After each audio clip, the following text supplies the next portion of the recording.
আসসালামু আলাইকুম প্রিয় শিক্ষার্থীবৃন্দু। আহ, আজকে আমরা তোমাদের সাথে যে ক্লাসটা নিতে যাচ্ছি সে ক্লাসটা হচ্ছে ইসলাম শিক্ষা দ্বিতীয় পত্র। এই বিষয়ের আমরা ক্লাস আগেও নিয়েছি। আজকে আমরা মোটামুটি যেটা করছি রিভিউ ক্লাস। তো আজকের ক্লাসে তোমাদের স্বাগত জানাচ্ছি। তো আজকে আমরা যেটা পড়ব সেটা হচ্ছে সেই শিরোনামটা হচ্ছে হাদিসের পরিচয়, প্রকার প্রকার শ্রেণীবিন্যাস, সংরক্ষণ, সংকলন এবং সিয়াসিত্তা এই সম্পর্কে আমরা আজকে মোটামুটি জানবো। তো আমরা চলে যাচ্ছি আমাদের ক্লাসে। আজকে প্রথমেই যেটা আমরা জানবো সেটা হচ্ছে হাদিস এর পরিচয়। হাদিস কি? আসলে হাদিস আরবি শব্দ। এই আরবি অভিধান এবং কোরআনের ব্যবহার অনুযায়ী এই শব্দের অর্থ কথা, বাণী, বার্তা, সংবাদ, বিষয়, খবর, কাজ, মৌনসম্মতি। এই জাতীয় যে এগুলো আছে এগুলোকে আরবি ভাষায় এবং কোরআনের ভাষায় এগুলোকে অনেক জায়গায় আল্লাহ তাআলা একে হাদিস বলেছেন। তো যাই হোক, আর হাদিস তো জানলাম এটা শাব্দিক অর্থ। তো পরিভাষায় হাদিস বলতে আসলে কি বোঝায়? পরিভাষায় হাদিস বলতে আমরা বুঝি, আরবিতে যেটা বলা হয়েছে মা উজিফা ইলান নবী সাল্লাল্লাহু আলাইহি ওয়াসাল্লাম মিন কাউলিন আও ফিলিন আও তাকরিরিন কাযালিকা মা ইয়াতলিকু আলা কাউলিস সাহাবী ওয়া তাবি ওয়া ফেলুহুমা। অর্থাৎ মহানবী সাল্লাল্লাহু আলাইহি সাল্লামের কথা, কাজ এবং মৌন সম্মতিকে হাদিস বলা হচ্ছে। অনুরূপভাবে সাহাবীগণ এবং তাবিগণদের কথা এবং কাজকেও হাদিস বলে। এখানে উল্লেখ্য যে মহানবী সাল্লাল্লাহু আলাইহি সাল্লামের মৌন সম্মতিকে আমরা হাদিস বলছি, কিন্তু সাহাবী এবং তাবেঈদের মৌন সম্মতিকে হাদিস বলা হচ্ছে না। এর পিছনে কারণটা হচ্ছে যে মহানবী সাল্লাল্লাহু আলাইহি সাল্লামের কথাই শুধু হাদিস, আর সাহাবী এবং তাবেঈদের কথা হাদিস নয় কেন? আল্লাহ তাআলা বলেছেন ওমা ইয়ানতিকু আনিল হাওয়া ইন হুয়া ইল্লা ওয়াহিয়ুন ইউহা।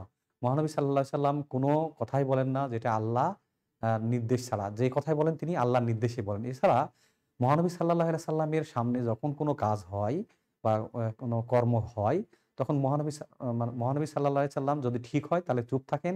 আর যদি ভুল হয় বা আ আ পরিপন্থী হয় তখন তিনি সেটাকে নিষেধ করেন। তখন সেটা হাদিস হিসেবে দাঁড়িয়ে যায়।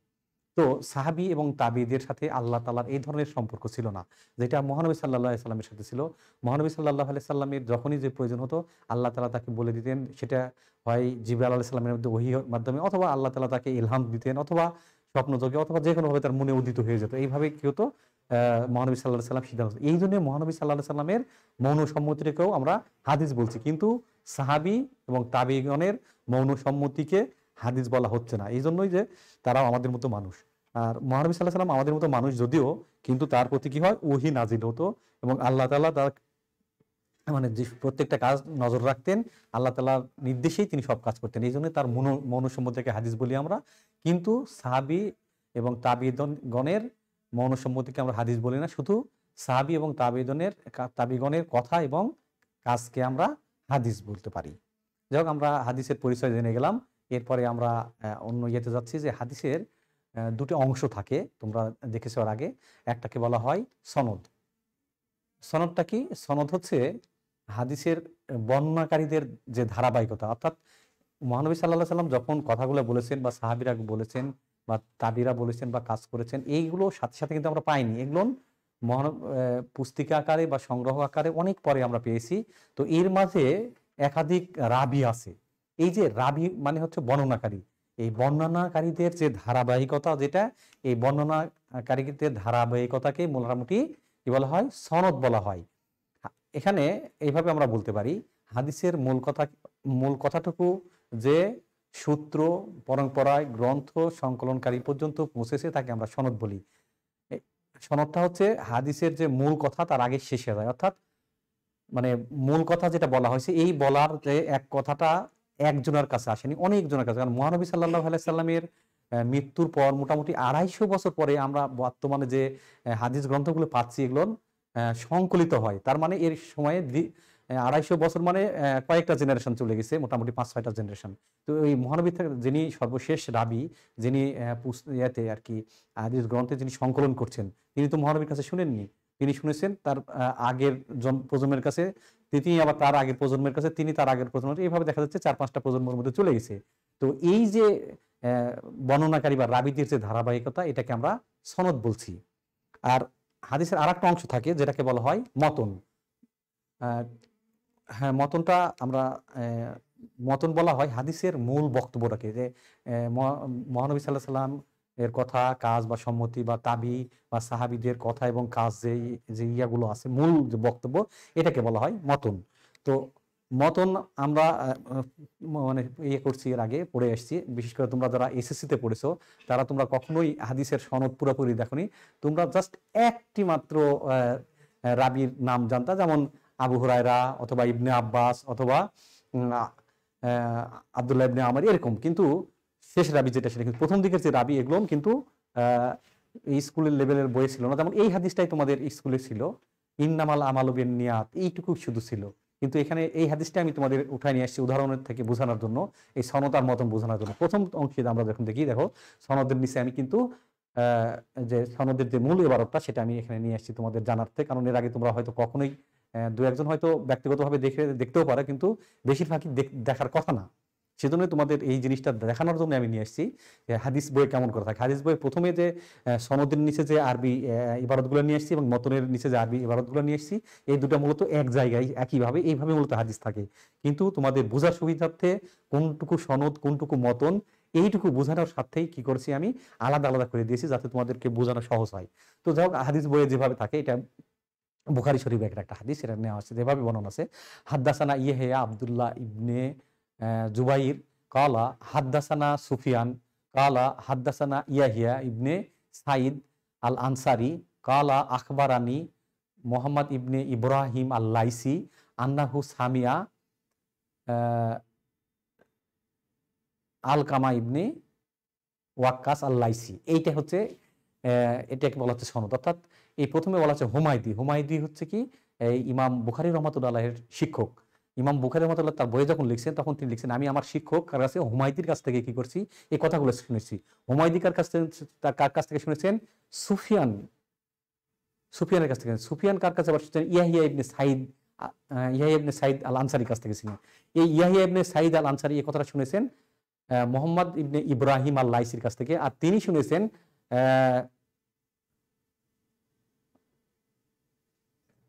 আলকামা ইবনে ওয়াক্কাস লাইসির কাছ থেকে। এইভাবে মূলত, তাহলে দেখো এইখানে দুই লাইনে আমাদের এবার অংশ শেষ হয়ে গেছে, কিন্তু এই দুই লাইনের মধ্যে প্রায় 250 বছর কেটে গেছে। তো এই যে পরস্পর একজন আলোচনার কাছ থেকে বর্ণনা করছে, এই বর্ণনাকারীর যে ধারাবাহিকতা, এই ধারাবাহিকতাকেই বলা হচ্ছে সনদ। আর কি শুনেছেন, এই যে মূল কথাটা, এটা হচ্ছে মতন। সেটা বলা হচ্ছে আন্নাহু সামিতু উমর ইবনুল খাত্তাব রাদিয়াল্লাহু তাআলা আনহু আলাল মিম্বার কালা সামিতু রাসূলুল্লাহ সাল্লাল্লাহু আলাইহি ওয়াসাল্লাম ইন্নামাল আমালু বিন্নিয়াত ওয়া ইন্নামা লিকুল্লি ইমরিইন মা নাওয়া ফামান কানা হিজরাতুহু ইলা দুনিয়া ইউসিবুহা আও ইলা ইমরাতিন ইয়ানকাহুহা ফা হিজরাতুহু ইলা মা হাজারা ইলাইহিয়া। এখন আমরা একটু অনুবাদটা তোমাদের বোঝার সাথে পড়ছি, যে এই হাদিসের মূল কথা হচ্ছে যে উমর রাদিয়াল্লাহু তাআলা আনহু খুতবা মিম্বরে দাঁড়িয়ে, অর্থাৎ জুমার নামাজের খুতবায় বলছেন যে আমি রাসূলুল্লাহ সাল্লাল্লাহু আলাইহি সাল্লামকে বলতে শুনেছি, সামিত রাসূলুল্লাহ সাল্লাল্লাহু আলাইহি সাল্লাম রাসূলুল্লাহ সাল্লামকে বলতে শুনেছি। কি বলছেন রাসূলুল্লাহ সাল্লাম? ইন্নামাল আমালু বিন্নিয়াত, যেটুকু তোমরা এই এসএসসিতে পড়ে আসছো, যে ইন্নামাল আমালু বিন্নিয়াত, এইটুকু। কিন্তু কথাটুকু ওইটুকু ছিল না। কিন্তু যেহেতু ছোট ক্লাস ছিল, সবার বোঝার সমস্যা, তো হাদিসের মূল স্পিড এটাই যে প্রত্যেকটা কর্মই তার আমলের উপর, প্রত্যেকটা কর্মই তার নিয়তের উপর। অর্থাৎ তোমার নিয়ত কেমন হবে, তোমার নিয়ত যেমন হবে কাজও সেরকম হবে। এই কথাটা বোঝানো, ইন্নামাল আমালু বিন্নিয়াত, এটাই মূল কথা। তবে এই কথাটা আরো ব্যাখ্যা করে বলা হয়েছে কিভাবে, ইন্নামা লিকুল্লি ইমরিন মা নাওয়া, প্রত্যেকটা মানুষ যে নিয়ত করবে সে তার নিয়ত পাবে। ফামান কানা হিজরাতুহু ফিদ দুনিয়া ইউসিবুহা, যদি কারো হিজরত হয় কোনো দুনিয়াবি স্বার্থে, তাহলে তার হিজরত সেই স্বার্থে অর্জন হবে। আও ইমরাতিন ইনকাহুহা, আর যদি কারো হিজরত হয় কোনো মহিলাকে বিয়ে করার জন্য, তার হিজরত ওইরকম হবে। সে যে যেরকম হবে তার নিয়ত হিজরত ঠিক ওইরকম হবে। এখানে এই হাদিসের একটা ইয়ে আছে, প্রেক্ষাপট আছে, যেটাকে কোরআনে বলা হয় শানে নজুল, আর হাদিসে বলা হয় শানে উরুদ। তো শানে উরুদটা হচ্ছে যেখানে উম্মে কাইলা নামক এক মহিলা ছিল, এই মহিলার একজন প্রেমিক ছিল। তো উম্মে কাইলা ইসলাম ধর্ম গ্রহণ করার পরে তিনি কি করেন, মহানবী সাল্লাল্লাহু আলাইহি সাল্লামের নির্দেশে মদিনায় হিজরত করেন। এই মদিনায় হিজরত যখন করেন তখন উম্মে কাইলার যে প্রেমিক ছিল সে তখন দিশাহারা হয়ে যায়, কি করবে, আমি তো আমার প্রেমিককে হারিয়ে ফেলছি। তখন সে কি করে, মক্কা ছেড়ে মদিনায় চলে যায়। তখন তাকে জিজ্ঞেস করলো, কেন তুমি আসছো? তো আমি উম্মে কাইলাকে বিয়ে করার জন্য আসছি। সেই প্রসঙ্গে এই হাদিসটা এসেছিল। তবে যাই হোক, পরবর্তী তিনি মুসলমানও হয়েছিলেন এবং ইসলাম গ্রহণ করেছিলেন, আমরা জানতে পেরেছি যেটা। তো আমাদের উদ্দেশ্য হচ্ছে সনদ এবং মতন তোমাদের বোঝানো। আশা করি আমাদের এই সংক্ষিপ্ত আলোচনার পরে তোমরা সনদ এবং মতন বুঝতে পেরেছো। কারণ সনদটা হচ্ছে যে হাদিস বর্ণনাকারীদের পরস্পর যে ধারাবাহিকতা, অর্থাৎ প্রথমে এটা বর্ণনা করছেন বুখারী রহমতুল্লাহ, তিনি কার কাছ থেকে? হুমায়দির কাছ থেকে। হুমায়দি রাদিয়াল্লাহু রহমতুল্লাহ কার কাছ থেকে? সুফিয়ান আবার কার কাছ থেকে শুনলেন? ইয়াহিয়া ইবনে সাইদ আনসারী। উনি আবার শুনলেন মোহাম্মদ ইবনে ইব্রাহিম আল লাইসি। উনি আবার শুনলেন আলকামা ইবনে ওয়াক্কাস লাইসি। এই যে এরপর এইভাবে চলে গেছে কি মহানবী সাল্লাল্লাহু আলাইহি সাল্লাম। উনি আবার এই ওয়াক্কাস লাইসি কার কাছে? তিনি একজন সাহাবী, তিনি বর্ণনা করেছেন। আমি ওমর রাদিয়াল্লাহু আনহুকে বলতে শুনেছি যে এইভাবে মহানবী সাল্লাল্লাহু আলাইহি সাল্লাম বললেন যে প্রত্যেকটা কর্মই তার নিয়তের উপর নির্ভরশীল। এই যে প্রত্যেকটা কর্ম তার নিয়তের উপর নির্ভরশীল, তার আগের অংশটুকু কি? সনদ। আর ইন্নামা আমল মানে সামিত উমর ইবনে খাত্তাব উনি বলছেন যে আমি নবী করিম সাল্লাল্লাহু আলাইহি সাল্লামকে বলতে শুনেছি এখান থেকে, ইন্নামাল আমল বিন্নিয়াত, এই যে শুরু হচ্ছে, এটা হচ্ছে হাদিসের মূল বক্তব্য মতন। তো হাদিসের ক্ষেত্রে মতন বেশি জরুরি না সনদ বেশি জরুরি?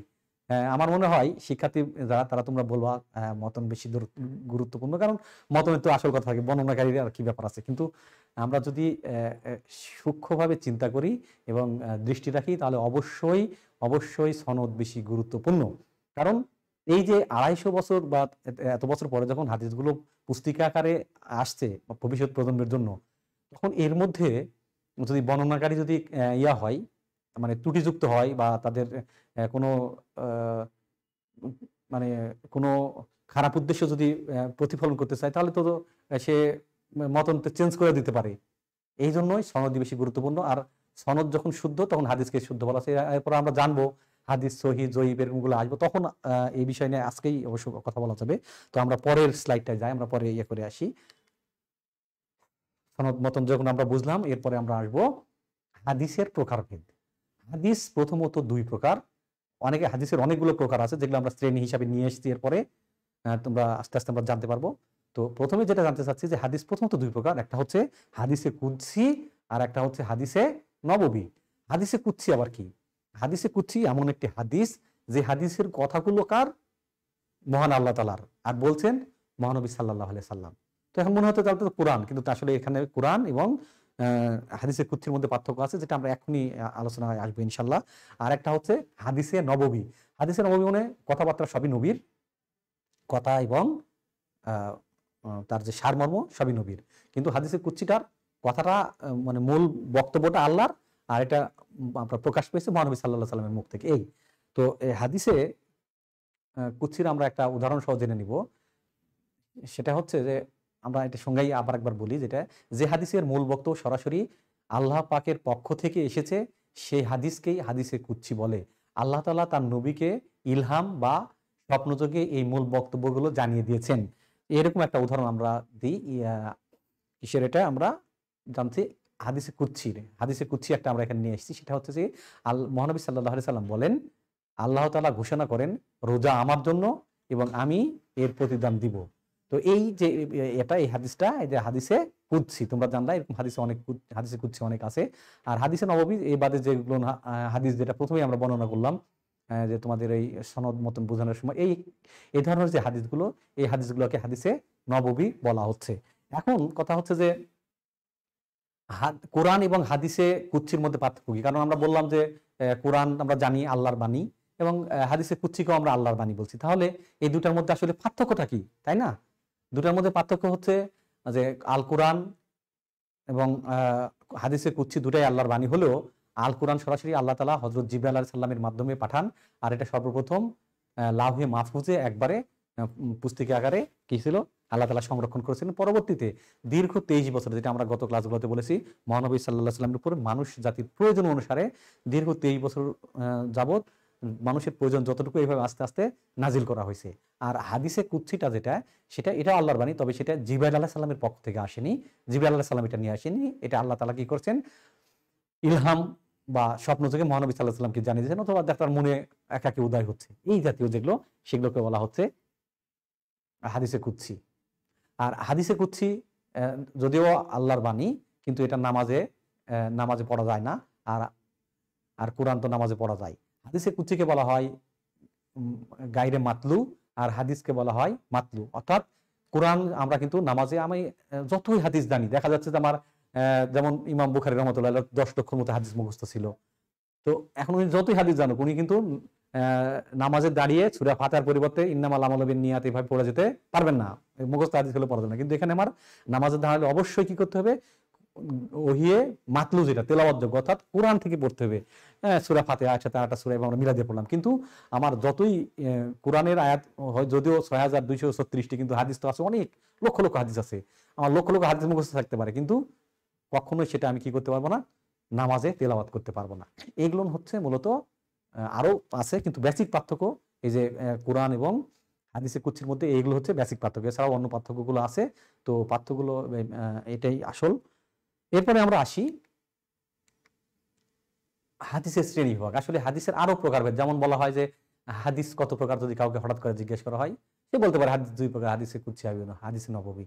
এমন কাউকে যদি জিজ্ঞেস করে হাদিস কত প্রকার, সে বলতে পারে হাদিস 3 প্রকার। কি কি বলবে? কাউলি, ফেলি, তাকরিরি। আরো যদি কাউকে বলা হয় হাদিস কত প্রকার, সেও বলবে 3 প্রকার। কি কি? মারফু, মাওকুফ, মাকতু। আবার যদি বলা হয় হাদিস কয় প্রকার, আর একজন বলবে যে হাদিস তো 4 প্রকার। কি কি?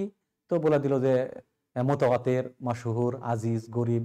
আবার যদি কাউকে বলা হাদিস কত রকম, সে বলবে সহি, মাশহুর, গরিব, এরকম অনেক বলতে পারে। তো এইগুলো কেন এতগুলো ভাগ হলো? আসলে হাদিসকে এতগুলো কেন শ্রেণী করছে? আসলে হাদিস এমন একটা ভাস্ট বিষয়, এটা বিশাল। হাদিসের ইলম হচ্ছে একটা সমুদ্রের মতো অনেক কিছু।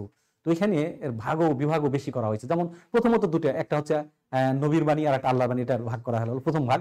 এরপরের ভাগ যেটা আসতেছে হাদিসের, আমরা যখন হাদিসের শাব্দিক বা মানে ইয়ার দিক থেকে দেখবো, তখন হাদিস চলে আসছে কি 3 প্রকার।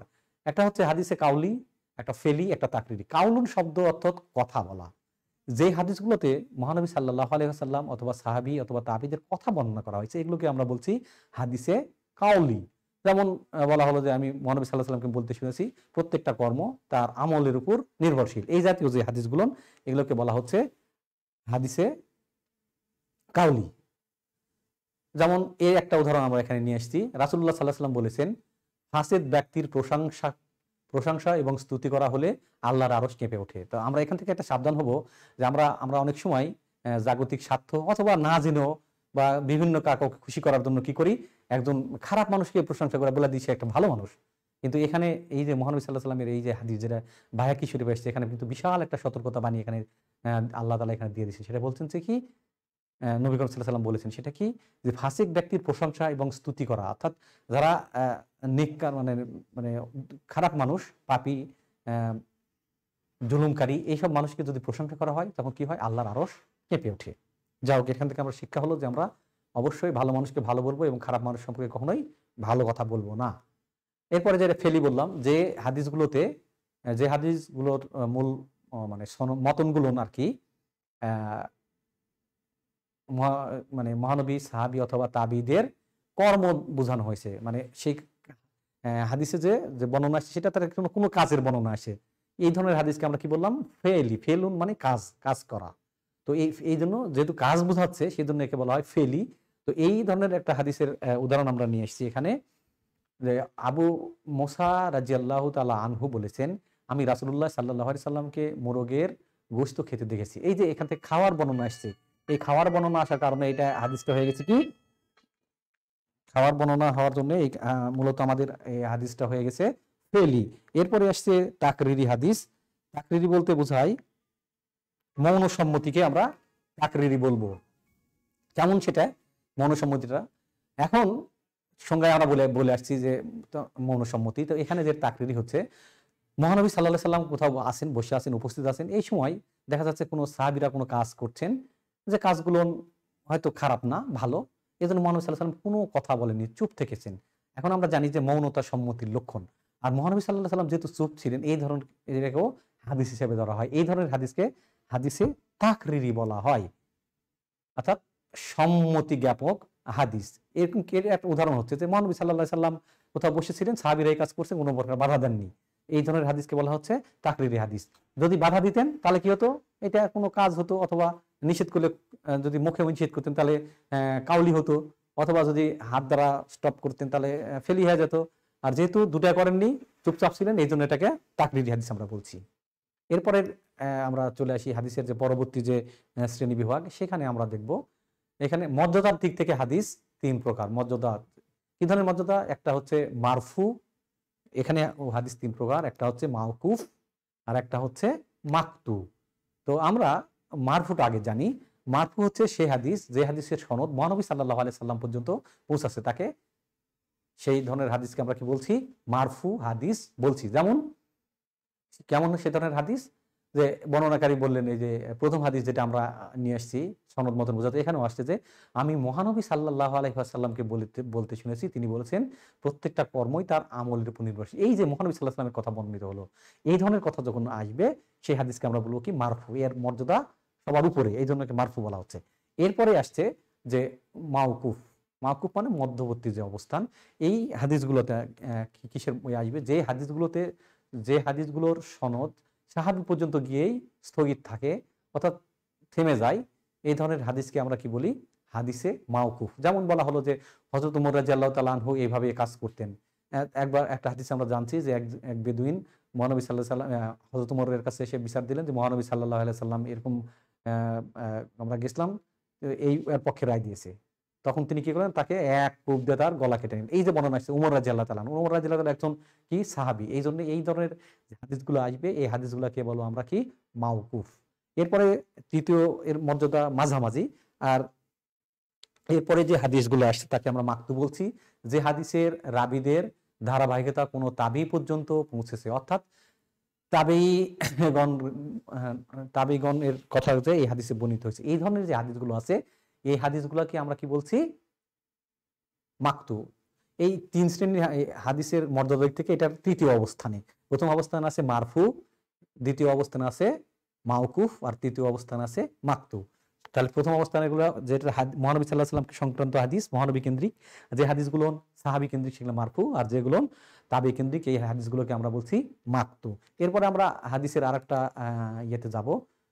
বিশুদ্ধতার দিক থেকে হাদিস আবার এখানে ৪ ভাগে নিয়ে আসছি আমরা। একটা হচ্ছে সহিহ। সহিহ কাকে বলা হয়?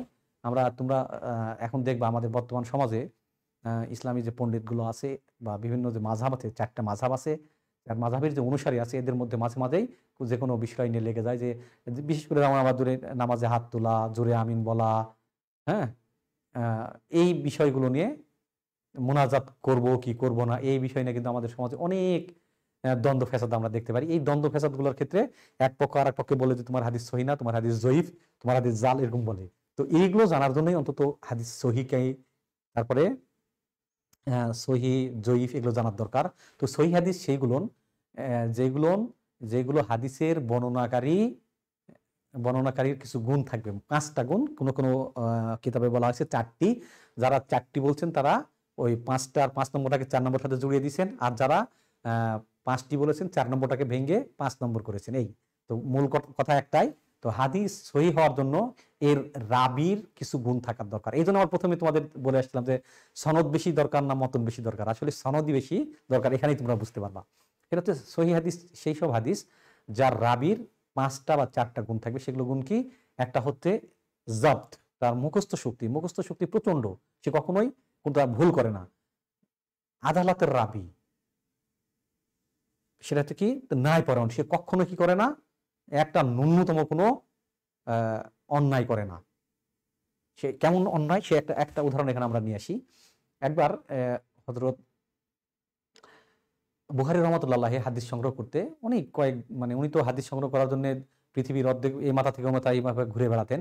তো একবার হাদিস সংগ্রহ করার জন্য তিনি ইরাক বা অন্য কোনো এক দেশে, ইরাক বা সিরিয়ায়, তো ওখানে যে ব্যক্তির কাছে যাচ্ছেন তার কাছে যে চিনে না, তো কেউ কাউকে চিনে না, যে জিজ্ঞেস করছে যে আমি অমুকের কাছে আসছি, অমুক ব্যক্তিটা কে? তখন যে ব্যক্তিকে জিজ্ঞেস করে দেখে ওই ব্যক্তিটা, তখন উনি কাছে যাচ্ছেন, কিছু দূর যাওয়ার পরে ওই সময় ওলা যার কাছে যাচ্ছিলেন উনি একটা ছাগলকে পাতা দেওয়ার জন্য, পাতা হাতে ছিল, যে ছাগলকে ডাকছে, যে ছাগল আসছে ছাগলের গলায় দড়ি বেঁধে দিছে, পাতাটা দেয়নি। তখন উনি ওখান থেকে ব্যাক করে চলে আসছেন। তখন যে ব্যক্তিকে জিজ্ঞেস করছিলেন যে ওই মুখ ব্যক্তিকে, তখন ওই ব্যক্তি জিজ্ঞেস, তুমি না ওর কাছে যাচ্ছিলে, ফেরত আসছো কেন? তো বলছে আমি যে জন্য যাচ্ছিলাম সেটা হয়ে গেছে। কি হলো? তখন তিনি খুলে বললেন যে আমি এসেছিলাম মূলত হাদিস সংগ্রহের কাজে। এই ব্যক্তি যে একটা অবলা প্রাণী, একটা ছাগল, তাকে খাওয়া দিতেছে, সে কি করলো? প্রতারণা করে খাবার না দিয়ে সে তাকে বেঁধে ফেললো। তো এই ব্যক্তির কাছ থেকে ইনি তো তাকওয়াপূর্ণ না, এর জন্য এর কাছ থেকে হাদিস নেননি। এই যে এরকম যেটা আদিল, আদিল হচ্ছে ন্যায় পরায়ণতা, তার মধ্যে কোনো প্রকারের একটা, এই যে একটা অবলা প্রাণীকে, এটাকে আমরা পাপী মনে করি না আমাদের সমাজে, আমরা অন্যায় মনে করি না, কিন্তু আমরা এরকম অহরহ এরকম কাজ করি। তো হাদিস যখন যাদের কাছে গ্রহণ করা হয়েছে তাদের এইরকম গুণ ছিল যে ইয়ার ক্ষেত্রে, যেটা আদিলের ক্ষেত্রে, তারা এই যে ন্যূনতম একটা, এটা আমাদের কেউ কোনোদিন অন্যায় মনে করি না আমরা, তো এইরকম জিনিস তারা অ্যাভয়েড করছেন। এরকম যারা বলছে তাদের হাদিস তারা কি করেননি, তাদের কিতাবে স্থান দেননি। তারপরে যেটা বললাম সিকাতুর রাবি, সিকা মানে প্রচন্ড স্মৃতিশক্তি। তো এই স্মৃতিশক্তি আবার কেমন, এই এই স্মৃতিশক্তি সম্পর্কে আমরা যদি খেয়াল করি, মানে জানতে চাই, তো একটা এখানে গল্প বলতে হয়। সেটা হচ্ছে যে একবার আবু হুরায়রা রাদিয়াল্লাহু তাআলা পরীক্ষা করার জন্য ওই সময় কিছু সাহাবী বললেন যে, কিরে আমরা যেই জিজ্ঞেস করি সেই হাদিসই বলতে পারে, তো এই কি সত্য বলে না, যা মুখে আসে তাই বলে। তখন তারা কি করলো, বুদ্ধি করে বললো, ঠিক আছে আমি ওর কাছে বসে শুনবো, পিছন দিকে একজন লেখে। আবু হুরায়রা রাদিয়াল্লাহু তাআলা বললেন, একজন সামনে শুনছেন, পিছনে একজন সব হাদিস লিখে ফেললেন। ঠিক 1 বছর পর তাকে আবার জিজ্ঞেস করলো, আচ্ছা তুমি যে গত বছরে আমাদের যে হাদিসগুলো শুনেছো, আজকে কি শোনাতে পারবা? তখন বলছে, হ্যাঁ পারবো না কেন। তারপরে আর ওই ব্যক্তি যিনি লিখছিলেন উনি শুনছেন, আর প্রথমে যে কাছে বসেছেন উনি বসে আছেন। তো 1 বছর পরে ওই হাদিসগুলো আবার বললেন, একটা অক্ষরও এদিক ওদিক হয়নি। এই যে জাবত বলতে মূলত এই ধরনের স্মৃতিশক্তিকে বোঝায়, যারা 1 বছর পর বা 10 বছর পরও ওই জিনিস হুবহু বলতে পারেন, একটা অক্ষরও এদিক থেকে ওদিক হয় না। তো এখন আমরা এই যে এখন আমি ক্লাসের শুরু থেকে পর্যন্ত যে কথাগুলো বলছি, এখন যদি আমাকে বলা হয় কি থেকে শুরু করছো, আমি বলতে পারবো না, শেষ, পারবো না, এবং তোমরাও পারবো না। আসলে আমরা এইভাবে চর্চাও করি না। যাই হোক, তাদের চর্চা ছিল, আল্লাহ তাদের থেকে করিয়ে নিয়েছেন, না হলে হয়তো আমরা এই যে এখন যে হাদিসের কিতাব, বিশুদ্ধ হাদিসের কিতাব পাচ্ছি, এগুলো পেতাম না। তাহলে আমরা কয়টা গুণ জানলাম? প্রথমত 3টা জানলাম। একটা হচ্ছে জাবতুর রাবি, সেকাতুর রাবি, একটা আদালাতুর রাবি, মানে এই 3টা গুণ। এরপরে আর 2টা গুণ আছে, আদমুস সাজ ওয়াল ইল্লাত। হাদিসের যে বর্ণনা মানে ইয়া থাকবে, এর মধ্যে কোনো দুষ্ত্রুটি থাকবে না। দুষ্ত্রুটি সম্পর্কে বলতে গেলে বিশাল লম্বা হয়ে যাবে, আমরা অধিকার গেলাম না। এই 5টা গুণ যদি থাকে কোনো হাদিসে, তাহলে এই 5 গুণ সম্পূর্ণ হাদিসকে আমরা কি বলবো? হাদিসে সহি। এরপরে মর্যাদার দিক থেকে, বিশুদ্ধতার দিক থেকে যে হাদিসগুলো আসছে, তারপরে আসছে যে হাসান। হাসান সে ধরনের হাদিসকে বর্ণনা করা হয় যার বর্ণনাকারীর মধ্যে সকল গুণ বর্তমান থাকা সত্ত্বেও তার স্মৃতিশক্তি কিছুটা দুর্বল। সে সহিহ হাদিসের জন্য 5টা গুণই আছে, কিন্তু দেখা যাচ্ছে যে দীর্ঘদিন পর মনে করতে লাগলে ওহো এরকম না এরকম মনে করে। তো যাক, এটাও ইয়ে করা হয়েছে, এটা হাদিসও গ্রহণযোগ্য। হাসান হাদিসকেও সকল ইসলামী স্কলাররা হাসান হাদিসকেও গ্রহণ করেছেন। এরপরে যেটা আসছে সেটা হচ্ছে জয়ীফ। এই জয়ীফ হাদিস বলা হয় যে যার রাবি উপরের 2 হাদিসের, অর্থাৎ উপরিক্ত হাদিস সহি এবং হাসানি বর্ণিত যে গুণাগুণ, এই বর্ণনাকারীদের মধ্যে সেই গুণাগুণ থাকে না। রাবির মধ্যে এই গুণাগুণ যদি না থাকে, তাহলে সেটাকে আমরা জয়ীফ হাদিস বলছি। এই জন্যই আমাদের সমাজে যারা আহলে হাদিস নামে পরিচিত, এরা কি করে না, জয়ীফ হাদিস গ্রহণ করতে চায় না, আর অন্যান্যরা মোটামুটি গ্রহণ করতে চায়। তবে কোনো শরীয়তের হুকুম আহকাম সম্পর্কিত কোনো দলিলের ক্ষেত্রে কেউ এটা গ্রহণ করে না। তবে ইবাদতের ক্ষেত্রে যে নফল বা এক্সট্রা যে সালাত বা ওই এক্সট্রা যে ইবাদতগুলো আছে, সেক্ষেত্রে কেউ কেউ গ্রহণ করে, তবে জয়ীফ গ্রহণ না করাই উত্তম। এরপরে আর একটা আসছে মৌজু। মৌজু অর্থাৎ যে হাদিসের বর্ণনাকারী জীবনে কখনো ইচ্ছাকৃতভাবে মহানবী সাল্লাল্লাহু আলাইহি সাল্লামের নামে মিথ্যা কথা বলেছেন, এরকম প্রমাণ থাকে, এই ধরনের ব্যক্তির বর্ণিত হাদিসকে বলা হয় মৌজু। অর্থাৎ জীবনে কেউ যদি একদিন মহানবী সাল্লাল্লাহু আলাইহি সাল্লামের নামে মিথ্যা কথা বলে থাকেন, তাহলে তার হাদিস গ্রহণযোগ্য হবে না। তো হাদিস গ্রহণের ক্ষেত্রে এই যে রাবিগণ কত বড় স্যাক্রিফাইস করছেন, এগুলো দেখলে আমরা বুঝতে পারবো। এরপরে আমরা আসি, হাদিসের আরো দিক ইয়াগুলো আছে, শ্রেণী আছে, সেটা হচ্ছে বর্ণনাকারীর সংখ্যার দিক থেকে হাদিসের শ্রেণী। এদিক থেকেও মোটামুটি 4টা শ্রেণী আছে। প্রথম হচ্ছে মোতাওয়াতির। মোতাওয়াতির ওই হাদিসকে বলা হয় যে হাদিসের প্রত্যেকটা স্তরে এত বেশি সাহাবী, এত বেশি বর্ণনাকারী থাকে, রাবী থাকে, যে এতগুলো মানুষ একসাথে কখনো একটা মিথ্যার উপরে একমত হতে পারে না। আসলে আমরা জানি কোরআনেও অনেক জায়গায় আছে বিভিন্ন সাক্ষ্য গ্রহণের ব্যাপারে 4 জনকে বলা হয়েছে। তো এর যৌক্তিকতা হচ্ছে এই জন্য, যখন 4 জন ব্যক্তি এক জায়গায় থাকে কোনো একটা সিদ্ধান্তের উপরে, তখন কখনোই 4 জন কোনো একটা মিথ্যার উপরে একমত হতে পারবে না। কেউ না কেউ যে কোনোভাবে হোক কি করবে, তার বিরোধিতা করবেই। অর্থাৎ সত্যের শক্তি আছে, সত্যের পক্ষে লাখ লাখ মানুষ দাঁড়াতে পারে, কিন্তু মিথ্যা এমন একটা খারাপ জিনিস, একটা যেখানে 4টা মানুষ একা হতে পারে না, কিছুক্ষণ পর হলেও সে কি করবে, তার স্বার্থ যখন উদ্ধার হয়ে যাবে সে বলে দেবে এটা একটা মিথ্যা ছিল। কিন্তু সত্য কিয়ামত পর্যন্ত সত্য, পৃথিবীর সব মানুষ একদিকে হলেও তাকে সত্যই বলবে, তার মিথ্যা বলবে না। তো এই মুতাওয়াতির হাদিস, সেই হাদিসকে আমরা বলছি যে হাদিসের প্রত্যেকটা স্তরে কি থাকবে, এত বেশি রাবী থাকবে যারা একসাথে মিথ্যার উপর দাঁড়াতে পারে না, মিথ্যার উপর ঐক্যবদ্ধ হতে পারে না। এরপরে আসছে এখানে আমাদের একটা বোঝানো উচিত যে প্রত্যেকটা স্তর বলতে আসলে কি বোঝানো হয়েছে। আমরা প্রথমেই একটু বললাম, যদিও এখানে আবার বলছি যে হাদিস বর্ণনা ক্ষেত্রে বিভিন্ন স্তর বা প্রজন্ম ছিল। যেমন মহানবী সাল্লাল্লাহু আলাইহি ওয়াসাল্লাম বা সাহাবী থেকে বর্ণনা করছি, কিন্তু লেখা হচ্ছে কত, হিজরি 3য় শতকে পুস্তিকা আকারে আমরা পাচ্ছি। এই যে 250-300 বছর, এই 300 বছরের মধ্যে কি সরাসরি এই যে আমরা প্রথম দেখলাম যে হুমায়দির হাদিস, তাই না, ওয়াক্কাস লাইসি শেষ, এখান তারপরে সাহাবী পর্যন্ত চলে এসেছে। এর মধ্যে এই যে বিভিন্ন স্তরে দেখা গেছে যে আমি আমাদের সময়ে যদি করি, বোঝার সহজতে আমাদের সময়ের উদাহরণ যদি নিয়ে আসি, দেখা গেল যে আমার বাবা আমার কাছে একটা ঘটনা বলছেন যে তোমার দাদার সময় আমাদের এই জায়গায় একটা বিশাল বড় আম গাছ ছিল, এই গাছে এত আম ধরতো, আমরা এইভাবে পেড়ে পেড়ে খেতাম। তো আমরা জিনিসটা শুনছি, কখন শুনলাম, যখন আমার বয়স 15 বছর বা এই জাতীয়, তখন আমার বাবার বয়স কত, 40 বা 45 বছর। তো ওটা গেল ওই প্রজন্ম। এখন আমার বাবা মারা গেছেন, এখন আমি অনেকখানি বড়, আমার ছেলে আছে, আমার ছেলের বয়স 10 বছর বা আশেপাশে। ওকে আমি বলছি, জানো তোমার দাদু আমাদের বলছে, আমি যদিও দেখিনি, তোমার দাদু বলছে এই জায়গাতে আমাদের বিশাল বড় আম গাছ ছিল, এই আম গাছ এরকম এরকম আম ধরতো, তারা খুব মজা করে খেত। এই গল্প করলাম আমি। তো আমিও একদিন দেখা যায় কালের পরিক্রমায় বৃদ্ধ হলাম, মৃত্যুবরণ করলাম। আমার ছেলে তখন দেখা যাচ্ছে আমার মতো বয়সে, তখনও তার 8-10 বছরের একটা ছেলে আছে। এই ছেলে তখন আবার আমার ছেলে তার ছেলেকে, আমার নাতিকে গল্প শোনাচ্ছে, জানো তোমার দাদুর এখানে একটা ছিল, বিশাল বড় আম গাছ ছিল, এরকম এরকম আম হতো। এই যে স্তর, এই জিনিসগুলোকে স্তর বলা হচ্ছে। যখন আমার বাবা যখন বর্ণনা করছে, তখন এই মহানবী যখন হাদিস বলছেন বা অন্যরা যখন হাদিস বলছেন, তখন কিন্তু একজন সাহাবী শুনেননি, যদিও একজনের বর্ণনা আমরা এখানে পাচ্ছি, কিন্তু ওখানে অনেকজন বসে থাকতেন। তো এই যে হাদিসগুলো সংগ্রহ করার ক্ষেত্রে, যখন কেউ হাদিস সংগ্রহ করতে এত বেশি পরীক্ষা নিরীক্ষা করা হতো, যাতে কোনোভাবেই কি না হয়, সেখানে ভুল ত্রুটি ঢুকে যেতে না পারে। বলা হলো যে তুমি যে হাদিসটা বলছো এই সময় ওখানে কে কে ছিল, তখন বললো যে এরকম 5 জন বা 10 জন ব্যক্তি বললো। তখন এই বর্ণনাকারী প্রত্যেকে এই 5 জন বা 10 জনের কাছে আলাদা আলাদা ভাবে বসছেন, বসে যা এই আগে বিষয়বস্তু বলছে, এই বিষয়ে কি মহানবী সাল্লাল্লাহু আলাইহি ওয়াসাল্লামের কোনো কথা আপনি শুনছেন? বলছে হ্যাঁ শুনছি, এরকম। তখন কে কে ছিল? তখন বললো আমরা এরকম 10-12 জন ছিলাম, এইভাবে শুনছি। এইভাবে প্রত্যেকটা কাছে ক্রস ম্যাচ করা হতো। এই যে প্রতিটা স্তরে এরকম লোক আছে। তো এই যে প্রত্যেক স্তরে যদি 4-এর অধিক ব্যক্তি থাকে, এরকম যে সনদে মধ্যে হাদিস আছে, সেটাকে মুতাওয়াতির বলছি। এরপরে যে মুতাওয়াতির, হ্যাঁ এই যে স্তরটা এখানে আমরা নিয়ে আসছিলাম। এরপরে যে মুতাওয়াতির পরে আসছে মাশহুর। মাশহুর আবার কেমন হাদিস, যে হাদিসের প্রত্যেক স্তরে কমপক্ষে তিনজন রাবী আছে।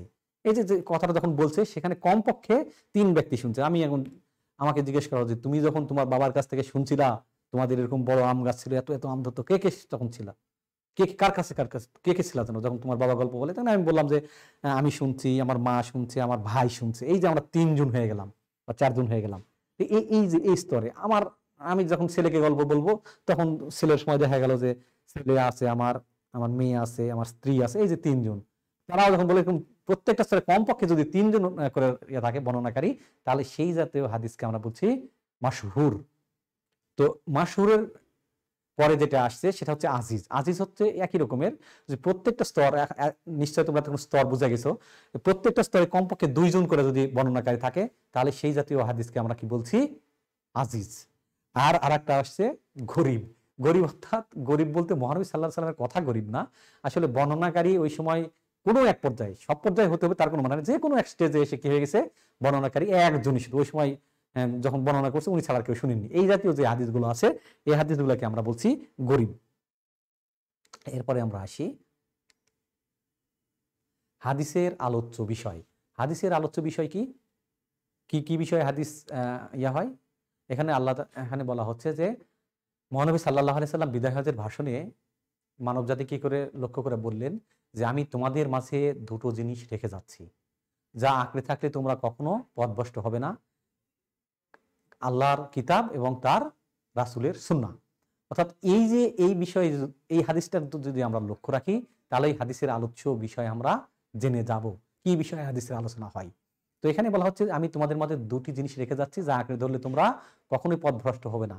অর্থাৎ আমরা যদি সঠিক পথে চলতে চাই, জীবনের প্রত্যেকটা স্তরে, জীবনের প্রত্যেকটা ফাংশনে যদি আমরা সঠিকভাবে চলতে চাই, এই জিনিসগুলো জানার জন্য কি করতে হবে? এই জিনিসগুলো মূল বিষয়গুলো জানার জন্য হাদিস থেকে জানতে হবে। এটাই হচ্ছে হাদিসের আসলে আলোচ্য বিষয়। এই বিষয়গুলোতেই মূলত হাদিসের বিষয়ে আলোচনা করে। এখন কোন মানুষ জীবনের কোন দিক আছে যে বিষয়ে হাদিসে আলোচনা হয়? যেমন ধরে নিলাম মানুষের জন্ম হলে কি হবে? একটা শিশু জন্ম হলো, তার কি করতে হবে? আকিকা দিতে হবে, তার কি করতে হবে? নাম রাখতে হবে, তার মার সেবা যত্ন করতে হবে, তারপরে কি হবে? তাকে আদব কায়দা শিক্ষা দিতে হবে, ধর্মীয় শিক্ষা দিতে হবে। এই যে প্রত্যেকটা বিষয়ে হাদিস আছে। তারপরে জন্ম থেকে মৃত্যু পর্যন্ত, কবর যাওয়া পর্যন্ত প্রত্যেকটা মানুষের যে প্রত্যেকটা ইভেন্টের কি ধরনের মানুষের আচরণ হবে সবগুলো হাদিসে আসছে। তো এই বিষয়গুলো কি হচ্ছে হাদিসের আলোচ্য বিষয়। এরপরে আমরা আসি যে হাদিস সংরক্ষণ। এই যে হাদিস সংরক্ষণের বিষয়ে একটা কথা আছে যে মহানবী সাল্লাল্লাহু আলাইহি সাল্লাম প্রথমত সাহাবীদের নিষেধ করেছিলেন যে তোমরা কি করো না, হাদিস লিখে রেখো না। তো এই জন্য সাহাবীরা প্রথমে হাদিস লিখে রাখেননি। তবে এখানে বলা উল্লেখযোগ্য যে মহানবী সাল্লাল্লাহু আলাইহি সাল্লামের এই কথাটা ছিল অর্থাৎ সাধারণ জনগণের জন্য যে তোমরা হাদিস লিখে রাখো না। কিন্তু ওই সময় মহানবী সাল্লাল্লাহু আলাইহি সাল্লাম কিছু সাহাবীদের কি করতেন, লেখার অনুমতি দিয়ে রেখেছিলেন। যেমন আব্দুল্লাহ ইবনে উমর ইবনুল আস, আব্দুল্লাহ ইবনে আমর ইবনুল আস, তারপরে আলী রাদিয়াল্লাহু তাআলা আনহু, এরকম বেশ কিছু সাহাবী ছিলেন। তো হাদিস লিখে রাখতে নিষেধ করার পিছনে কারণ ছিল যে প্রত্যেক মানুষেরই কিন্তু ভাষার উপর পর্যাপ্ত জ্ঞান ছিল না। কারণ ওই সময় অনবরত কোরআন নাজিল হচ্ছিল। এই 23 বছরের অহরহ কোরআন নাজিল হয়েছে। এখন যাদের পর্যাপ্ত জ্ঞান নেই তারা এটা বুঝতে পারবে না যে কোরআন না এটা হাদিস। কোরআন হাদিস যে মিশ্রিত হওয়ার ভয় ছিল, এই জন্য মহানবী সাল্লাল্লাহু আলাইহি সাল্লাম কি করলেন, সাহাবীদের নিষেধ করলেন যে তোমরা কি করো না, আমার হাদিস লিখতো না। কিন্তু তারপরেও তিনি স্পেশাল ভাবে কাউকে অনুমতি দিয়েছিলেন যে হ্যাঁ তোমরা লিখতে পারো। কারণ অনুমতি দেওয়ার পিছনে কারণ ছিল যে তারা এত স্কলার ছিল যে কোনটা হাদিস কোনটা কোরআন বুঝতে পারবে। এই জন্য তাদেরকে অনুমতি দেওয়া ছিল। যাক আমরা আসি সে কথাগুলো পরে আবার আরেকবার আসবে আজকের আলোচনাতে অবশ্য। তো হাদিস কিভাবে সংরক্ষণ করা হলো? হাদিস সংরক্ষণ করার এখানে মোটামুটি 4টা পদ্ধতি প্রথমত আছে। হাদিস শিক্ষাকরণ এবং মুখস্থকরণ। মহানবী সাল্লাল্লাহু আলাইহি সাল্লাম কি করতেন, মানুষকে শিক্ষা দিতেন। এই শিক্ষাগুলো হাদিস, এবং এই শিক্ষাগুলো যে কথাগুলো সেগুলো কি করতেন, অনেক সাহাবী মুখস্থ করে ফেলে দিতেন। এইভাবে কি করা হলো, হাদিসের একটা সংরক্ষণ হলো। এরপরে কিছু হলো লিখার মাধ্যমে হাদিস হাদিস লিখার মাধ্যমে কি করলেন, হাদিস সংরক্ষণ করা হলো। যদিও প্রথমেই বলে নিলাম যে মহানবী নিষেধ করেছিলেন, কিন্তু কিছু কিছু সাহাবীকে তিনি লেখার জন্য অনুমতি দিয়েছিলেন, তারা লিখে রাখতেন। এইভাবেও হাদিস কি করা হয়, সংরক্ষণ করা হয়। এরপরে যেটা ছিল হাদিসের শিক্ষাদান।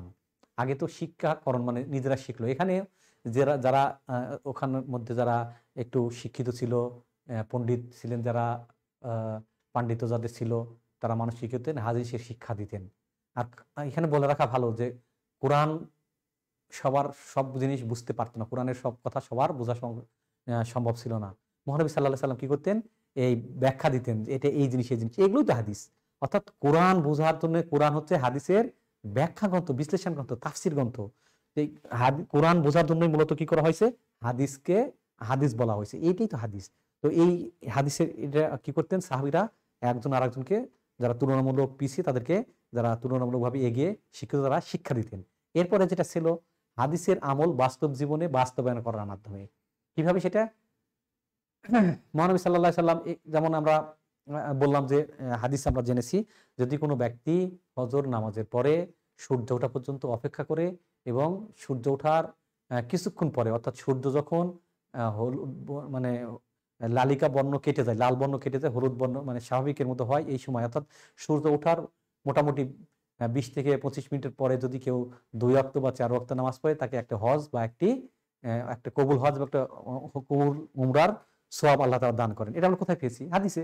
তো এই যে এই কথাগুলোর উপর আমল করলো যে ফজরের নামাজ পড়লো মসজিদে, সেখানে বসে অপেক্ষা করতে দোয়া দরুদ পড়তে থাকলো বা কোরআন তেলাওয়াত করতে থাকলো। তারপরে যখন সূর্য ওঠার ১০-১৫ মিনিট পার হয়ে গেল, ২০ মিনিট পার হলো, ওই সময় ২ রাকাত বা ৪ রাকাত নামাজ পড়ে নিল। তার যে এই যে হাদিসটা বাস্তবায়ন করার জন্য তারা নিয়মিত কি এরা আমল করছে, তাহলে কি আর নতুন করে মুখস্থ করার দরকার আছে? তাহলে কি সংরক্ষিত হবে না? এইভাবেও কিছু হাদিস সংরক্ষিত হয়ে গেছে। এরপরে আসি আমরা হাদিস সংকলন। এখন তোমাদের এখানে বলে নেওয়া ভালো যে সংকলন আর সংরক্ষণ এক জিনিস না। সংরক্ষণ মানে কোনো কোনো জিনিস নিয়ে এসে এক জায়গায় জমা করা, এক জায়গায় রাখা, এগুলো হচ্ছে ইয়া বলে, সংরক্ষণ বলে। আর সংকলন হচ্ছে তাকে লিখিত আকারে, পুস্তিকা আকারে যেগুলো করা হয় এটাকে বলা হয় সংকলন। তো যাই হোক, হাদিসের সংকলন সম্পর্কে এখানে আমরা আসি। হাদিস প্রথম এখানে আমরা বর্ণনার সুবিধার্থে ৪টা যুগে ভাগ করেছি। হাদিস সংকলনের যুগকে ৪ যুগে ভাগ করে আমরা বর্ণনা করছি। প্রথম যুগটা হচ্ছে মহানবী সাল্লাল্লাহু আলাইহি সাল্লামের নবুয়ত প্রাপ্তি হতে ১০০ হিজরি পর্যন্ত, এই সময় পর্যন্ত আমরা কেউ যুগ বলছি কি হাদিস সংগ্রহের প্রথম যুগ। তো এই যুগে প্রথমত যেটা ছিল, হাদিস মহানবী সাল্লাল্লাহু আলাইহি সাল্লাম নিষেধ করার ফলে অল্প কিছু সাহাবী ছাড়া কেউ এটা কি করতেন না, লিখে রাখতেন না। তারা শুধু ওই যে যেভাবে বললাম সংরক্ষণ করা, প্রথমত কি করা, মুখস্থ করা, শিক্ষাদান করা, শিক্ষা গ্রহণ করা এবং আমলের মাধ্যমে এই যে এইভাবে কি করতেন, সংগ্রহ করতেন। এইভাবে কি করতেন। তারপরেও এখানেও কিছু সংরক্ষণ হয়েছে, যেমন আমরা এখানে ২ জন সাহাবীর নাম আমরা নিয়ে আসবো। ২ জন, আরো অনেকগুলো এখানে ইয়া ছিল, তো এই দুটো আমরা এখানে তোমাদের জানার জন্য নিয়ে আসছি। একটা সহিফায়ে সাদিকা। সহিফায়ে সাদিকা এটা সংকলন করছেন আব্দুল্লাহ ইবনে আমর ইবনে আল আস। এই ব্যক্তি একজন বিশিষ্ট সাহাবী, ইনি এটা সংরক্ষণ করছেন। তো মহানবী, ইনি সবসময় মহানবী সাল্লাল্লাহু আলাইহি ওয়াসাল্লামের কাছে থাকতেন। তার সবসময় তার কাছে কাগজ এবং লেখার উপকরণ থাকতো। মহানবী সাল্লাল্লাহু আলাইহি ওয়াসাল্লাম যেই কথা বলতেন, যা করতেন সব লিখে রাখতেন। তো একদিন আবু হুরায়রা রাদিয়াল্লাহু তাকে বললেন, এই তুমি এগুলো কি করো? মহানবী সাল্লাল্লাহু আলাইহি ওয়াসাল্লাম রাগ করছেন, এটা লিখে রাখবা? তখন উনি কষ্ট পেয়ে থেমে গেলেন। পরে এই বিষয়টা তিনি মহানবী সাল্লাল্লাহু আলাইহি ওয়াসাল্লামের কাছে উপস্থাপন করলেন, ইয়া রাসূলুল্লাহ, আমি তো এরকম ইয়া করি, যে এটা আমাকে নিষেধ করা হয়েছে। বলছে না না, তখন মহানবী সাল্লাল্লাহু আলাইহি ওয়াসাল্লাম তাকে অনুমতি দিলেন, না তুমি লিখতে পারো। কারণ এই যে এই বিষয়টা তিনি এরকম কাজ করলে তিনি রেগে যান বা কষ্ট পান, এগুলো তো হাদিসেরই অংশ। এজন্য মহানবী সাল্লাল্লাহু আলাইহি ওয়াসাল্লাম তাকে অনুমতি দিলেন। তো এরকম এটা ছিল কি সহিফায়ে সাদিকা। আরেকটা আমরা জানি মহানবী সাল্লাল্লাহু আলাইহি ওয়াসাল্লাম আরেকজন সহচর বিশিষ্ট সাহাবী, সেটা হচ্ছে আলী রাদিয়াল্লাহু আনহু। ইনিও এরকম কিছু হাদিস লিখে রাখতেন, যেই কিতাবের নাম দেওয়া হয়েছে সহিফায়ে আলী। আলী যেহেতু এটা রচনা করছেন, সহিফা অত ছোট পুস্তিকা আকারে, নোট বই, আমরা যেমন বিভিন্ন নোট করি, বিভিন্ন জিনিস নোট করে রাখি, এরকম নোটের মতো রাখা হতো। এই দুটো এরকম এইভাবে চলে। প্রথম যুগে এরকম ছিল হাদিস সংকলনের। এখন আমরা আসি দ্বিতীয় যুগটা কেমন ছিল। দ্বিতীয় যুগটা হচ্ছে হিজরি ১০১ হিজরি থেকে ২০০ হিজরি পর্যন্ত। এই সময় মূলত হাদিসের যে জয়যাত্রা এটা শুরু হয়। আর একটু বলা আমাদের বলতে হতো সেটা প্রথম হিজরি সম্পর্কে। হযরত মহানবী সাল্লাল্লাহু আলাইহি ওয়াসাল্লামের মৃত্যুর পর আবু বকর রাদিয়াল্লাহু তাআলা আনহু প্রায় ২-২.৫ বছর ক্ষমতা ইসলামী রাজ্যের দায়িত্ব ছিলেন, খলিফা ছিলেন। সেই সময় তিনি রিদ্দার যুদ্ধ বা এই বিভিন্ন জটিলতা, মহানবীর মৃত্যুর পরে অনেকেই মোরতাদ হয়ে যায়। এই জটিলতার জন্য কেউ হাদিস সংরক্ষণ, তখন কোরআন নিয়ে তারা ব্যস্ত ছিলেন। কিন্তু হযরত উমর রাদিয়াল্লাহু আনহু যখন কোরআন সংকলন হয়ে গেল, তখন তিনি হাদিস সংগ্রহ করার জন্য একটু চেষ্টা করেছিলেন। কিন্তু অনেক প্রবলেমের কারণে ওই সময় প্রতিনিয়ত রাজ্য বিস্তার হচ্ছে, বেড়ে যাচ্ছে। আমরা জানি যে হযরত উমর রাদিয়াল্লাহু তাআলার সময় ইসলামী বিশ্ব প্রায় অর্ধ বিশ্ব ছিল মুসলমানদের দখলে। তারপরেও উমর রাদিয়াল্লাহু তাআলা হাদিস সংকলন করতে চেয়েছিলেন, কিন্তু তিনি বারবার ইস্তেখারা করে আল্লাহর কাছে অনুমতি না পাওয়ার জন্য করেননি। এরপরে উমর এবং উসমান এবং আলী রাদিয়াল্লাহু তাআলার পরেও সম্ভব হয়নি। এরপরে আমরা চলে আসি হিজরি ২য় শতকে। এই সময় আব্দুল্লাহ ইবনে উমর ইবনে আব্দুল আজিজ নামে শাসক ছিলেন, যিনি খুব ন্যায়পরায়ণ শাসক ছিলেন। তিনি দেখলেন যে যদি আমরা হাদিসকে হেফাজত না করি, তাহলে কি হবে, হাদিস একসময় বিলীন হয়ে যাবে বা অনেক বানোয়াট হাদিস ঢুকে পড়বে। তখন তিনি সর্বপ্রথম রাষ্ট্রীয় নির্দেশনা জারি করলেন যে তোমাদের কাছে যার কাছে যেভাবে হাদিস আছে সেগুলো লিখে রাষ্ট্রীয় দপ্তরে জমা দাও। আর তখনই মূলত শুরু হলো হাদিস যে সংকলন, এর মানে রাষ্ট্রীয় ঘোষণার মাধ্যমে এটা একবারে মানে ব্যাপকভাবে তখন থেকে শুরু হলো। এখানেই হাদিস শাস্ত্র সংকলনের গোড়াপত্তন শুরু হলো, এখানেই গোড়াপত্তন শুরু হয়। তো তার কথা শুনে তখন এই সময়গুলো অনেক সাহাবী তাবী তারা ইয়া করা শুরু করলেন, হাদিস লেখা শুরু করলেন। এই সময়ে বেশ কিছু বিখ্যাত প্রসিদ্ধ গ্রন্থ রচিত হয়েছে। যেমন ইমাম মালিক মুয়াত্তা নামক একটা গ্রন্থ রচনা করেন, যেখানে প্রায় 1700 কত হাদিস আছে। এছাড়া ইমাম শাফি তার কিতাবুল মুসনাদ নামে একটা গ্রন্থ রচনা করেন, গ্রন্থ সংকলন করেন। এরপরে ইমাম আহমদ ইবনে হাম্বল তার গ্রন্থ মুসনাদে আহমদ, এটা হচ্ছে হাদিস শাস্ত্রের সবচেয়ে বড় কিতাব, যেখানে প্রায় 46,000-এর মতো হাদিস সংরক্ষণ আছে। এইভাবে মূলত 100 থেকে 200 হিজরি অর্থাৎ দ্বিতীয় যুগ, হাদিস শাস্ত্রের দ্বিতীয় যুগ, সংকলনের দ্বিতীয় যুগ চলে। এরপরে আমরা আসি হাদিস শাস্ত্রের তৃতীয় যুগ, এটাকে বলা হয় স্বর্ণযুগ। এই সময়টা ছিল 201 হিজরি থেকে 301 হিজরি পর্যন্ত। এই সময় মূলত হাদিসের যে কাজ হয়, এই সময় সবচেয়ে বেশি কাজ হয়। এই যুগকে বলা হচ্ছে হাদিস সংগ্রহ, সংরক্ষণ, সংকলনের চরম উন্নতি এবং পরিপূর্ণতার যুগ, চরম উন্নতি ও পরিপূর্ণতার যুগ। এ যুগে এমন সকল হাফিজে হাদিস জন্ম হয় যাদের নজির দুনিয়া খুব কম দেখেছে। এ যুগে হাদিস একটি পূর্ণাঙ্গ বিজ্ঞানের মর্যাদায় প্রতিষ্ঠিত হয়। এর একটি শাখা এবং বিভাগ সম্পূর্ণ স্বতন্ত্র বিভাগ হিসেবে গঠিত হয়। এ শতাব্দীর মুহাদ্দিসগণ হাদিস অনুসন্ধানে জলে স্থলে পরিভ্রমণ করেন এবং এই যুগকে বলা হয় হাদিস শাস্ত্রের, এই যুগকে আমরা কি বলছি, হাদিস শাস্ত্রের সোনালী যুগ। এই সময় মূলত আমরা এই যে সিয়াসাত্তা থেকে শুরু করে আরো অনেক, আমরা হয়তো বাংলাদেশে আমরা সিয়াসাত্তাটা প্রথম এসেছে, এর আগে অন্য সহিহ গ্রন্থগুলো আসেনি, এই জন্য আমরা সহিহ গ্রন্থ বলতে মূলত সিয়াসাত্তা বুঝি। আসলে সিয়াসাত্তা ছাড়াও অনেক হাদিসের বিশুদ্ধ গ্রন্থ আছে। এই সময়টা বিশুদ্ধ যে গ্রন্থগুলো এগুলো সংকলিত হয়। তো এখান আমরা আসবো সিয়াসাত্তা নিয়ে। সিয়াসাত্তাটা কি? সিয়াসাত্তা হচ্ছে হাদিস শাস্ত্রের বিশুদ্ধ 60টি গ্রন্থকে একসাথে সিয়াসাত্তা বলা হয়। সিয়াসাত্তা সম্পর্কে আমরা দেখে নিব এখানে। সিয়াসাত্তা যে 6টি কিতাব আছে সেটা হচ্ছে সহিহ বুখারী, এটা সংকলন করছেন মোহাম্মদ ইবনে ইসমাইল বুখারী। তার জন্ম হচ্ছে 194 হিজরিতে এবং ওফাত হয়েছে 256 হিজরিতে। তার তার কিতাবে মোট 7,397টি হাদিস আছে।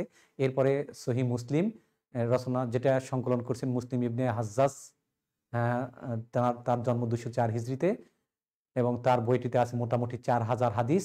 এরপরে আছে জামি আত-তিরমিজি, যেটা সংকলক হচ্ছেন আবু ঈসা মোহাম্মদ ইবনে ঈসা আত-তিরমিজি, তার জন্ম 209 হিজরিতে এবং মৃত্যু 279 হিজরিতে। তার কিতাবে 3,812টি হাদিস আছে। এছাড়া আছে সুনানে আবু দাউদ। সুনানে আবু দাউদ সংকলন করেছেন আবু দাউদ সুলাইমান ইবনে আশআজ। তিনি জন্মগ্রহণ করেন 232 হিজরিতে এবং মৃত্যুবরণ করেন 275 হিজরিতে। তার কিতাবে সংকলিত হয়েছে 4,800টি হাদিস। এছাড়া সুনানে নাসাই সংকলন করেছেন ইমাম আবু জাফর আর রহমান। তিনি জন্মগ্রহণ করেন 215 হিজরিতে এবং মৃত্যুবরণ করেন 303 হিজরিতে। তার কিতাবে মোটামুটি 5,761টি হাদিস আছে। এছাড়া সুনানে ইবনে মাজা, এই ইবনে মাজা সংকলকের নাম হচ্ছে আহমদ ইবনে মাজা, জন্ম 217 হিজরিতে আর মৃত্যু 273 হিজরিতে। তার কিতাবে 4,349টি হাদিস সংকলিত হয়েছে। এছাড়াও এই সময় অনেক বিশুদ্ধ গ্রন্থ আছে, যা হোক এটা আমরা নিয়ে এসেছি এখানে। তো এই যে আমরা জানলাম, আর এই যে হাদিস সংগ্রহের পিছনে তাদের যে পরিশ্রমটা ছিল, এই পরিশ্রম আসলে এত সংক্ষেপের ক্লাসে আনা সম্ভব না হলে হয়তো নিয়ে আসা যেত। তো তারপরে যেটা আছে চতুর্থ যুগ, আমরা তৃতীয় যুগ পর্যন্ত জেনে আসলাম। হাদিস শাস্ত্রের চতুর্থ যুগ এই যুগটা হচ্ছে, এ যুগ ছিল বিন্যাস, অলঙ্করণ, সংক্ষেপণ, ব্যাখ্যা বিশ্লেষণের যুগ। এ যুগে ইলমে হাদিস পরিপূর্ণ পরিণতি লাভ করে। এ শতকে পূর্বের শতকের কাজকর্মের জের চলতে থাকে, তবে হাদিস গ্রন্থ প্রণয়নে এ শতকে স্বতন্ত্রভাবে কিছু কাজও সম্পাদিত হয়েছে। এভাবে হাদিস শাস্ত্র পরিপূর্ণ এবং পূর্ণাঙ্গ সংকলিত এবং সম্পাদিত হয়। আমরা মোটামুটি জেনে নিলাম হাদিসের যে বৃত্তান্ত। তো আমাদের সময় মোটামুটি শেষের পথে। তো আগামীতে আবার দেখা হবে ইনশাল্লাহ। আজকে আমরা এখানেই শেষ করছি। আল্লাহ হাফিজ। আসসালামু আলাইকুম।